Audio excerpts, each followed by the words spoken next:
नमस्कार.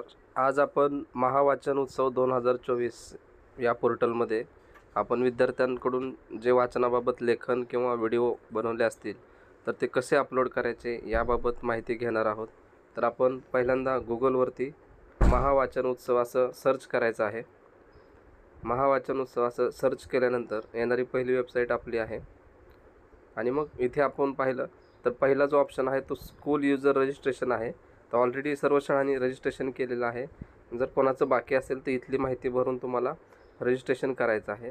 आणि जर आता लॉग इन करायचं असेल तर त्याच्याच बाजूला इथे युजर लॉग इन आहे. त्या युजर लॉग इनला क्लिक करा आणि या ठिकाणी UIS नंबर आणि जो पासवर्ड तुम्ही बनवला तो टाका किंवा ईमेल ID आणि जो पासवर्ड आहे तो टाका.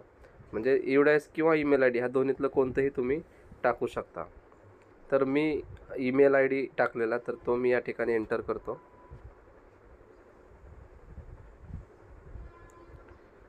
आपला जो पासवर्ड असेल तो आपण टाकायचा आहे. आणि जेव्हा आपण पासवर्डमध्ये जातो तेव्हा खाली तो पासवर्ड कसा आहे ते सांगितलं जातं, जसं की इथे स्ट्रॉंग म्हटलेलं आहे. त्याच्यामुळे तो मेसेज आल्यानंतर तुम्ही त्याच्याकडे दुर्लक्ष करा किंवा त्याने म्हणजे काही जणांचं तिथे गोंधळ होतं की स्ट्रॉंग काय आहे. तो पासवर्ड कसा आहे याबाबत ते सांगितलेलं आहे. साईडला क्लिक केलं का ते निघून जाईल आणि लॉग इनला क्लिक करायचं. लॉग इन सक्सेसफुल आलं त्याला ओके करायचं. आता आपल्यासमोर अशी वेबसाईट दिसेल, म्हणजे असा डॅशबोर्ड दिसतो. हा आपण डॅशबोर्डला आलेलो आहोत. एकूण विद्यार्थी किती आहेत आणि किती पार्टिसिपेट झाले हे दिसतं. आता क्रिएट न्यू सबमिशन असा ऑप्शन आहे, त्याला आपल्याला क्लिक करायचं. जर समजा आपल्याला एखाद्या विद्यार्थ्याचं लेखन किंवा त्याचा जो अभिप्राय आहे वाचनासंबंधीचा तो अपलोड करायचा असेल तर त्याला इथे क्रिएट न्यू सबमिशनला आपण क्लिक करायचं. आणि मग या ठिकाणी सबमिशन फॉर्म येतो, त्याची माहिती भरायची. आता फर्स्ट नेम आहे तिथे आपण त्या विद्यार्थ्याचं फर्स्ट नेम टाकूया. लास्ट नेम त्या ठिकाणी आडनाव टाकायचं. रोल नंबर टाकायचा विद्यार्थ्याचा. क्लास आता तो 3रीपासून मला वाटतं की 12वीपर्यंत आहे, तर तो कुठल्या वर्गातला विद्यार्थी आहे त्याच्यानुसार इयत्ता सिलेक्ट करा. सेक्शन जे आहे म्हणजे तुकडी, तर तुम्ही तुकडी शाळेत असेल तर जी असेल ती, आणि तुकडी नसतील तर ए तुकडी घ्या. लँग्वेज ऑफ सबमिशन, कुठल्या भाषेमध्ये ते लिखाण किंवा सबमिशन आहे ते हे करायचं. म्हणजे अभिप्राय जो आहे तो कुठल्या ह्याचा आहे, म्हणजे कोणत्या भाषेत लिहिलेला आहे किंवा कोणत्या भाषेमध्ये विद्यार्थी बोलणार आहे ते लिहायचं. आणि या ठिकाणी टॉपिक किंवा पुस्तकाचं नाव लिहायचं की त्या विद्यार्थ्याने कोणतं पुस्तक वाचलेलं आहे. तर त्या पुस्तकाचं नाव आपण या ठिकाणी लिहायचं आहे.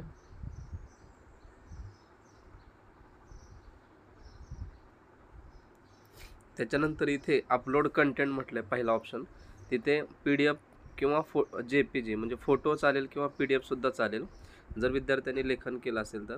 आणि दुसरं ऑप्शनमध्ये ऑडिओ किंवा व्हिडिओ. समजा विद्यार्थ्यांनी जे काही मत व्यक्त केलं आहे त्याचा जर तुम्ही ऑडिओ रेकॉर्ड केला असेल तर ती ऑडिओ फाईल तुम्हाला इथून अपलोड करता येईल. आणि व्हिडिओ असेल तीसुद्धा अपलोड करता येईल. तर मी लेखन करून घेतलेलं आहे त्याच्यामुळे अपलोड कंटेंट पहिला ऑप्शन आहे तिथे जातो. आणि त्याच्यानंतर मग खाली इकडे मीडिया पिकर, वेगवेगळ्या ह्याच्यामध्ये वेगवेगळे ऑप्शन असतात. आणि जी काय आपली फाईल असेल लेखन केल्याची तुम्ही चेक करू शकता. तर ही आपली फाईल आहे. तर ही फाईल आपण सिलेक्ट करायची आणि या ठिकाणी त्याचं नाव आलेलं आहे त्या फाईलचं. आणि आपल्याला मार्क द्यायचे आहेत. या ठिकाणी आपल्याला 1 पासून 10पर्यंत मार्क द्यायचे आहेत. तर ते मार्क देण्याचे जे काय निकष आहेत ते या ठिकाणी आपण पाहू शकतो. की पहिल्यांदा मूल्यांकन कसं करायचं आहे, तर विषयाची निवड व लिखाणाची पद्धत. समजा हस्ताक्षर नीटनेटकेपणा असेल, पुस्तक कुठलं आहे ह्याच्यानुसार त्याला 3 गुण द्यायचे आहेत. आकलन व अभिव्यक्तीसाठी 5 गुण आहेत. आणि मुखपृष्ठ, मलपृष्ठ, चित्रे, फोटो याबाबत काय माहिती सांगितली असेल, विद्यार्थ्यांनी त्याबाबतचं मत व्यक्त केलं असेल तर त्याला 2 गुण आहेत.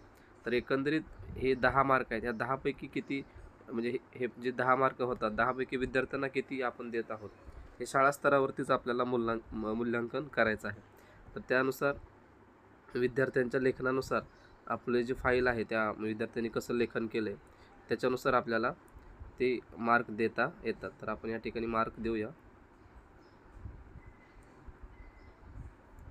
आणि मग सबमिट या बटनावरती क्लिक करायचं. सबमिशन इन प्रोग्रेस असं आपल्याला दाखवतं. आता सबमिट झालेलं आहे.